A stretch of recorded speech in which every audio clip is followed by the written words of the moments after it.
নমস্কার, আমি তপতি আর আপনারা দেখছেন আমার channel Tapati village food kitchen. আজকের রেসিপি ফুলকপি আলু দিয়ে পনিরের একটি নিরামিষ পদ। তাহলে চলুন শুরু করা যাক। জিরে দিয়ে দিলাম আর দিয়ে দিচ্ছি গরম মশলা। এগুলোকে আমি শুকনো খোলায় ভালো করে ভেজে নেব। ভাজা হয়ে গেছে, আমি নামিয়ে নিচ্ছি। এবার আমি কড়াইয়ের মধ্যে দিয়ে দিচ্ছি সরিষার তেল। পনিরের উপর ছড়িয়ে দিলাম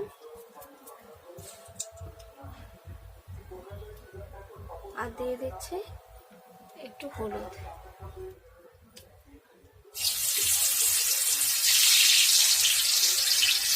এখন নিরামিষ পদ বানাবো, খেতে এটা খুব সুন্দর লাগবে। পনিরটাকে ভালোভাবে ভেজে নিচ্ছি।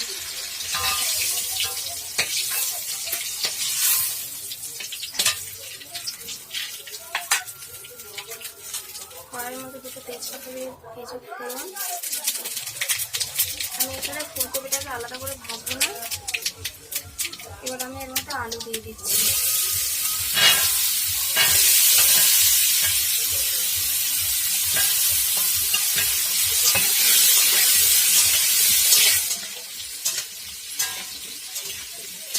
এর মধ্যে আমি ফুলকপিটা দিয়ে দিচ্ছি।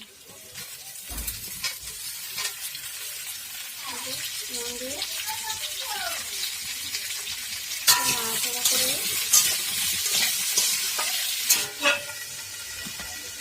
অল্প আছে এটা করতে হবে, নাহলে পুড়ে যাবে, যেহেতু কাঁচা নুন না। একটু আস্তে ধরবে।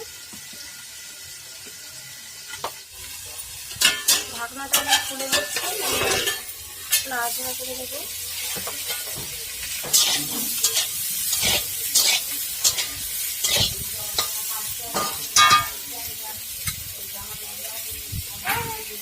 আদা বাটাটা দিয়ে দিচ্ছি।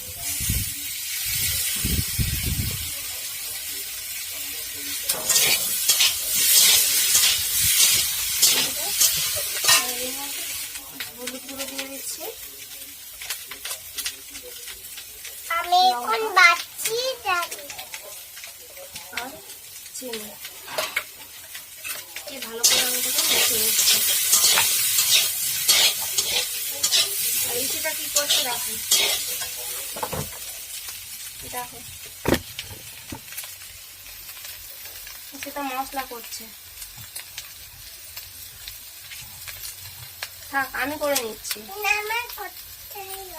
না, আমি করে নিচ্ছি, তুমি পারবে না। আমি করতে পারবো। ও এখন মশলা করছে। জিরে আর গরম মশলা যেটা মানে ভেজে রেখেছিলাম সেটাকে ও বাড়ছে। ভাজা হয়ে গেছে, এবার আমি জল দিয়ে দিচ্ছি। পরিমাণ মতো জল দিয়ে দিচ্ছি। তাও আমি একটু করে নিই, তুমি পারবে না। আচ্ছা, আমি এটাই করে দিই, একটুখানি দিয়ে। মা তুমি এরকম করে দাও কেন? আচ্ছা, আমি এটা একটু বেটে নিই। না না না, ও মা পড়ে যাচ্ছে সব দূরে।